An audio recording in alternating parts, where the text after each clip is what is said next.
Back in action, it is another edition of the Audible Cecil, Lammey, Sigmund, Bloom, and breaking NFL news as of this recording on Thursday morning. The Dallas has traded for Joe Milton. Now we knew Bloom that there was interest in Milton. They'd been talking about it for a while now, and I think it's fine for the Patriots to do this. Drake May's their guy, but Milton's a guy that's got a lot of interest, a lot of tools physically. Bazooka Joe, even though he doesn't like the nickname, but the Cowboys getting him. All right. The Cowboys now have the strong rocket arm Joe Milton as the backup to Dak Prescott. Yeah, what's really odd here is that you would have expected that Milton, because there's been rumors about this all offseason, that Milton was going to get traded. Yeah. That Milton, in a not so stellar class of developmental quarterbacks, that Milton, after what he showed at the end of the season, stood out as an alternative. And it would have made sense for any number of teams, the same teams we're talking about, will they trade back in the first to get Shooter Sanders or they Jake Jackson Dart, et cetera, that one of those teams would trade for Joe Milton. But instead it's the Cowboys. But then again, see, one of the things that doing this for 20 years, paying such close attention to all of these teams, is that there are some teams that instead of an assumption of rational personnel management or rational resource allocation, we should have an assumption of irrational personnel moves.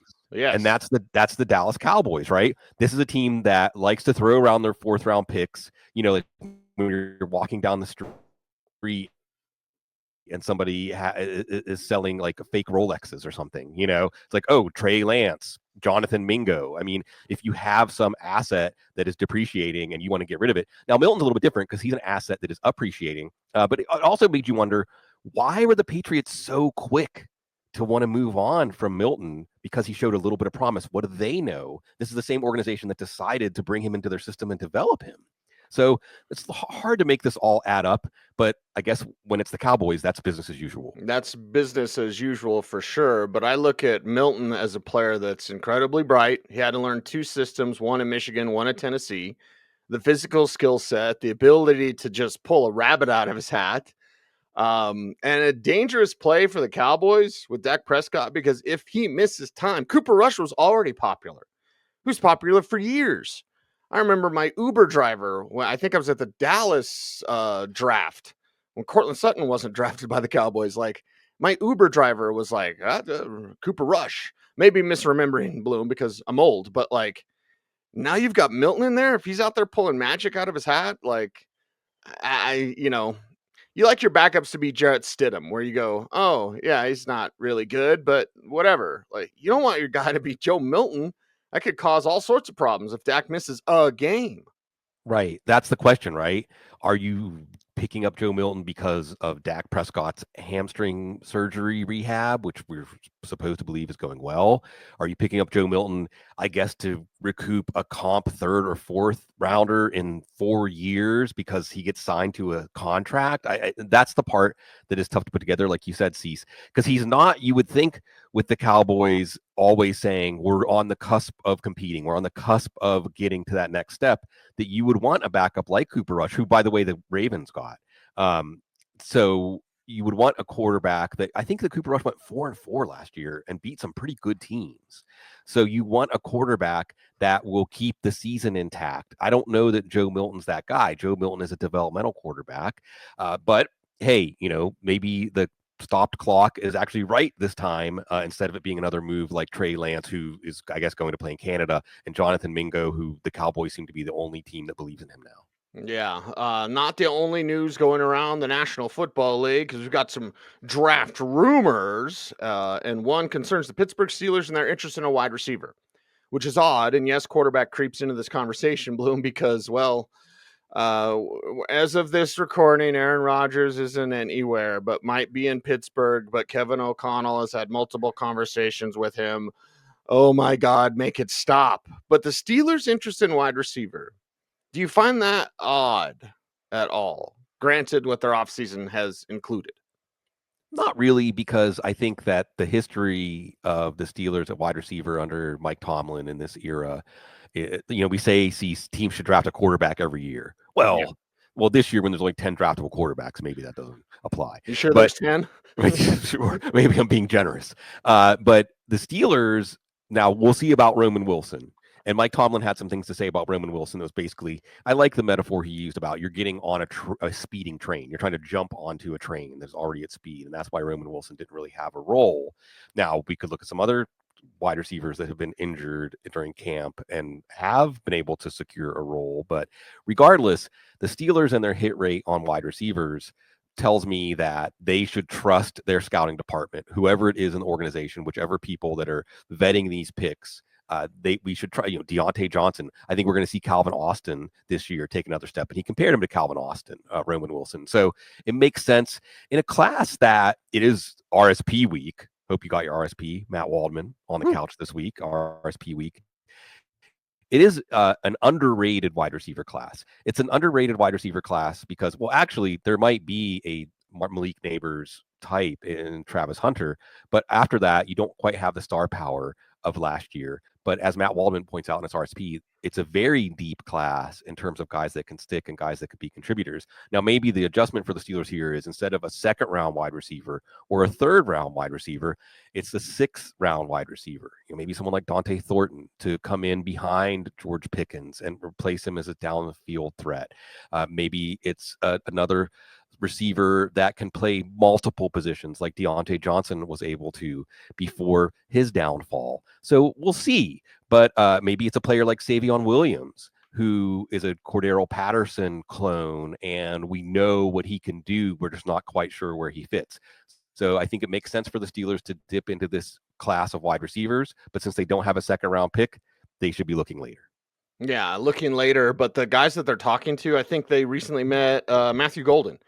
I'll just ask you point blank period. Do you think Golden lasts to the third? No, 12. He's the 12th. He's the 12th pick. I mean, Brian Schottenheimer is saying we want speed at wide receiver. Brian Schottenheimer is saying we are building from the outside in. That's different. I mean, that includes offensive tackle and cornerback, so it's not as crazy as it sounds. So Sure. I really believe that Brian Schottenheimer already knows Matthew Golden's going to be the pick, and he's just preparing the fan base for it.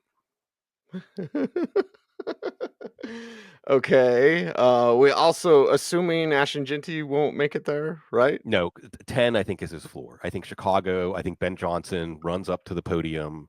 What we're seeing. So Chicago has two good backs, and I know Jeanty's a difference maker and much different than those two backs, but what is it with Chicago having these backs and they don't want to use them? Well, I mean, from all outward indications, Ben Johnson didn't want DeAndre Swift at Detroit. So we have a history there. We'll see about Roschon Johnson, but I think it's all one of those situations also where Ashton Jeanty is one of those players. You're going to get one chance. If you're Ben Johnson, you're going to get one chance to take it. You're not going to get. There's not going to be an Ashton Jeanty in the draft probably for the next 3 to 5 years. If we're looking at the last 10 years, and again, go get your Matt Waldman RSP. Because he does this exercise where he shows you, I think, the last 4 or 5 draft classes where this year's prospects fit in an absolute ranking. Guess who the number 1 running back in the last 4 or 5 classes is? It's not Bijan Robinson, although maybe it is in different. But we're talking about Ashton Jeanty being in that level, that galaxy of talent, Saquon Barkley. And the other thing is Ben Johnson saw firsthand in Detroit how you run to set up the pass. And how you can create a running game where you can run gap and zone, how you create a running game that makes it really difficult for a defense to prepare, to get ready, to brace themselves because you're not sure what you're going to get. Ashton Jeanty's that guy. I mean, that's how it is to face Ashton Jeanty. Now, if we're going to do a little, let's insert draft update because I think we can say, by the way, tune in. We're going to be live. Matt Waldman, myself, many other guests as always. And I'm assuming how many hours are you going to be on the air draft Thursday season? 12, 14? 8 right now, I know for sure. Yeah. So, and if you're in the Denver market, make sure to tune in to Cecil Lammey like you always do. So, we know Cam Ward's going to go number 1, and it's 97% going to be the Titans. We know that 2 of the next 3 picks are going to be Travis Hunter and Abdul Carter, and probably second and third. Then at that point, if a quarterback doesn't get picked at number 2 or number 3, we're probably looking at an offensive lineman at number 4. At number 5, Mason Graham seems to be a pick that everybody is settling on for the Jags. Again, one of the things you can tell my enthusiasm drops off after Carter and Hunter, because that's the drop off. And Mason Graham's a nice player, but not the kind of player you usually take in the top 5. Okay. Then we get to the 6th pick, the Raiders. That's where Jeanty comes into play, but it really seems like Jalen Walker, an inside-outside guy, Georgia defense. It's the drafts. It's the first round, so we're talking about Georgia defenders. That seems to be the pick that is, and it makes sense, right? You think about Max Crosby. You look at what Houston did in that move that was widely panned at the time when they moved up to take Willie Anderson, and then they go and they sign Danielle Hunter. Well, that's how they were able to win the division last year, not with their offense, right? You get to number 7, again, probably an offensive lineman there for the Jets. Maybe Tyler Warren, but I think we're seeing a lot more of Tyler Warren falling to the Colts. And Shane Steichen said, we need a game changer at tight end. Again, I think Shane Steichen knows, and he said the draft doesn't always shake out the way you want. So Shane Steichen's telling us, if Tyler Warren's there, Tyler Warren's the pick. And then you get to number 8, and I think Williams, another Georgia defender, seems to be the pick for Carolina. So we're starting to get, and then you get to the Saints. Now the Saints are in on Jeanty. I mean, they're looking at him, but I think that would be a luxury pick for a team that is in cap hell. So now we get to the Bears. So, but I think that's the floor for Jeanty. I think you also had Brian Schottenheimer saying, well, we see that you can get a back later in the draft, Right. So you remember, this is the Cowboys. This is the team that accidentally posts their war room sometimes. They accidentally post their big board. So while we don't understand what they're doing, we do believe them when they tell us what they're doing. Yes, because that's what they do. What does Cleveland do? I believe it's Diana Rossini that said they may eventually, curious the way that was worded, like eventually trade for Kirk Cousins. And I noticed when we're talking about the top 10 in the draft, there's no Shedeur Sanders. He's in for a slip. Yeah. Maybe to Pittsburgh. Like that's perhaps how far he could fall. Maybe someone trades back in. Teams can't help themselves to trade back into late first to get that 5th-year option. But Kirk Cousins still lingering out there, and well, maybe Cleveland will be in on him because they're out on Deshaun Watson finally. Right. This is where you're at as a Browns fan. Matt Waldman we talked about this. The best thing that happened in the Browns offseason is that the owner said, we messed up. We took a big swing and missed. That's what you have to celebrate. At least they know when they're messing up. At least they admit it. Why Kirk Cousins? People have been connecting the dots here. Kevin Stefanski and Kirk Cousins had a lot of success together. Kirk Cousins is going to be available for the league minimum, a la Russell Wilson last year. Although maybe in a trade, Atlanta could get someone to take some of that money as one of the terms of the trade. The terms that are being tossed around is about a 3rd-round pick for Kirk Cousins. And why after the draft? Because Kirk Cousins has put out there, I think, Mike Florio, which it's not always reliable on Pro Football Talk when you hear this, but it makes sense that he doesn't want what happened last year to happen this year. He doesn't want to go to a team. He doesn't want to get traded to the Browns and then have them trade back into the first round for Shedeur Sanders. On what you're saying, Cease, as a quick side note, I think there's a non-zero chance that Jackson Dart goes ahead of Sanders. Just when you think about the NFL and the kinds of teams that get irrational about a quarterback prospect and overpay and what makes them irrational, we'll see who quarterback 2 is. I don't think it's 100% it's going to be Sanders.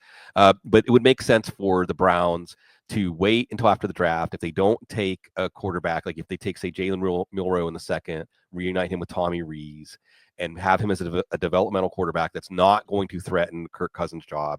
There's a lot of talk that Kirk Cousins will waive that no trade clause after the draft when he knows he will be assured of being the starter. And unless Cleveland takes a quarterback in the first round, that will be true. That would be true. And you mentioned Jackson Dart going ahead of Shedeur Sanders. Bloom, I will alert the listeners. I had a rough night. So okay, I'm physically ill.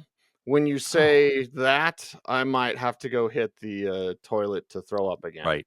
So keep the air sickness bag close by. I ran into some bad tacos.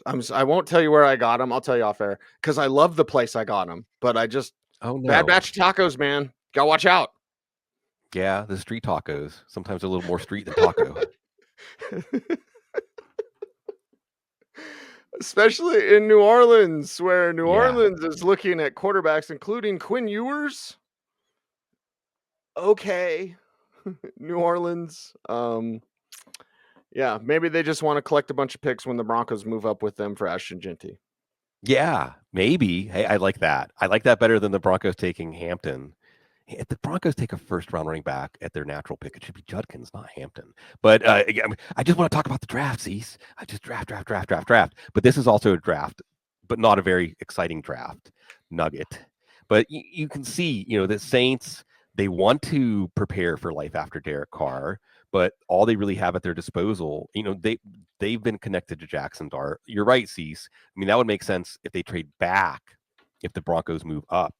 Then maybe they are the ones who take Jackson Dart ahead of Shedeur Sanders. However, Quinn Ewers fits with Spencer Rattler almost to a T, right?